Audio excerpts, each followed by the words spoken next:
আপনার বাজেট যদি একদমই কম হয় মানে ১,০০০ টাকার আশেপাশে যদি আপনি একটা নেকব্যান্ড খোঁজেন তাহলে রিমলো NB11 নামের এই নেকব্যান্ডটা আপনারা দেখতে পারেন। আজকের ভিডিওতে আপনাদেরকে জানাবো মাত্র ১১৫০ টাকা দামের এই নেকব্যান্ডটা আসলে কেমন কোয়ালিটির। প্রথমে চলুন এটার আউটলুকটা দেখি। আমাদের হাতে এটার ব্লু কালার ভেরিয়েন্টটা আছে এবং এটার যে অ্যাকচুয়াল নেকব্যান্ড পার্টটা আছে সেটা পুরাই ফ্লেক্সিবল এবং ভালো ম্যাটেরিয়াল দিয়ে তৈরি করা। সেই সাথে ব্যাটারি ব্যাগ বা কন্ট্রোল প্যাক যে দুইটা আছে সেই দুইটা একটু গ্লসি এবং বাকি যে স্ট্র্যাপটা আছে সেটাও কিন্তু পুরাপুরি ব্লু কালারের। অ্যাকচুয়াল এয়ারবাডগুলোর যে কেস সেটা মেটালের তৈরি, যার ফলে মোটামুটি ভালো প্রিমিয়াম ফিল হয় এবং এয়ার টিপগুলো ব্লু কালারের। ভালো ব্যাপার হচ্ছে মাত্র ১১৫০ টাকার একটা নেকব্যান্ডের মধ্যে ম্যাগনেটিক সুইচ দেওয়া হয়েছে।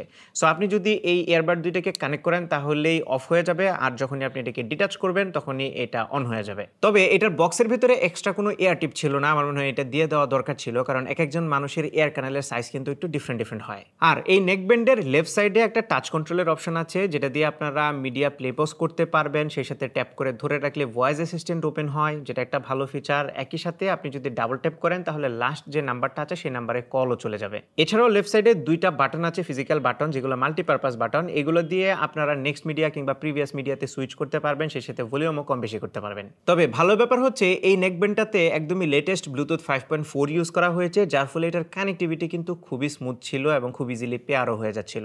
তবে একটা জিনিস আমার কাছে খারাপ লেগেছে, সেটা হচ্ছে প্রতিবার কানে লাগালে এটা বলে ওয়েলকাম টু রিমলো পেয়ারিং কানেক্টেড। তার মানে কানেক্ট থাকা অবস্থায়ও প্রতিবারই আপনার কানে এই জিনিসগুলো বলবে। আমার মনে হয় এই ইনফরমেশনটাকে মিনিমাইজ করা যেত, শুধুমাত্র কানেক্টেড বললেই হতো, ওয়েলকাম টু রিমলো তারপরে পেয়ারিং এই জিনিসগুলো না বললেও চলতো। সেই সাথে ভলিউম একদম ফুল হয়ে গেলে এটা খুব লাউডলি বিপ করে আপনাকে বোঝানোর জন্য যে ভলিউম ফুল হয়ে গেছে। সেই সাথে ভলিউম যখন একদম কমায় ফেলবেন তখনও খুব লাউডলি একটা বিপ দেয়, যেটা অনেকেই হয়তো বা এনজয় করবে না। আমরা অন্য কোনো অডিও প্রোডাক্টে এরকম দেখি না যে ভলিউম লো হইলেও বিপ দেয়, এটা আমার মনে হয় দরকার ছিল না। এবার চলে আসি সাউন্ডে। সো এই নেকব্যান্ডটা কিন্তু মাত্র ১১৫০ টাকার একটা নেকব্যান্ড। সো ডেফিনেটলি আমার এক্সপেকটেশন ছিল সাউন্ড হয়তো বা খুবই গার্বেজ হবে, একদমই সেরকম ছিল না। এটার সাউন্ডটা ভালো ছিল, একেবারে খারাপ বলা যাবে না, আবার খুব ভালো বলা যাবে না। স্পেশালি যারা বেস পছন্দ করেন, এটাতে বেস ছিল, তবে বেসটা একটু বেশিই ছিল, যার ফলে অন্যান্য ফ্রিকোয়েন্সিগুলো একটু মার খেয়ে যাচ্ছিল। সাউন্ডের ক্ল্যারিটিটা আর একটু বেশি হলে মনে হয় ভালো হতো। দেন এগেন যখন আমি কমপ্লেন করতে যাচ্ছি তখন আবার প্রাইসের কথাটা মাথায় আসতেছে।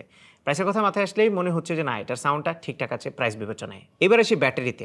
সো এই নেকব্যান্ডটাতে ৩৮০ mAh ব্যাটারি দেওয়া হয়েছে এবং রিমলো ক্লেম করছে এটা দিয়ে আপনারা 42 আওয়ার্সের মতো প্লেব্যাক টাইম পাবেন, যেটা আমাদের টেস্টে আরেকটু কম ছিল, অ্যারাউন্ড 40 ঘন্টার মতো। এবং এই নেকব্যান্ডটাকে ফুল চার্জ করতে সময় লাগবে অ্যারাউন্ড 2 আওয়ার্স। শেষের দিকে বলে দিই, এই নেকব্যান্ডটাতে কিন্তু 6 মাসের ওয়ারেন্টি আছে এবং এটার যে প্রাইস ১১৫০ টাকা, প্রায় সময় এটার উপরে বিভিন্ন ধরনের অফার থাকে। আপনারা লিঙ্কটা চেক করবেন, কমেন্টে দেওয়া আছে। বিভিন্ন সময় অফার থাকে, ইভেন আমরা যখন এই ভিডিওটা বানাচ্ছি তখনও একটা অফার আছে। সো আপনারা চাইলে আরেকটু কম প্রাইসেও এটা কিনতে পারবেন। ১,০০০ টাকার আশেপাশে এই নেকব্যান্ডটাতে বেশ কিছু ভালো দিক আছে, কিছু জিনিস আমাদের খারাপও লেগেছে, যেটা আপনারা পুরো ভিডিওটা দেখলেই বুঝে যাবেন।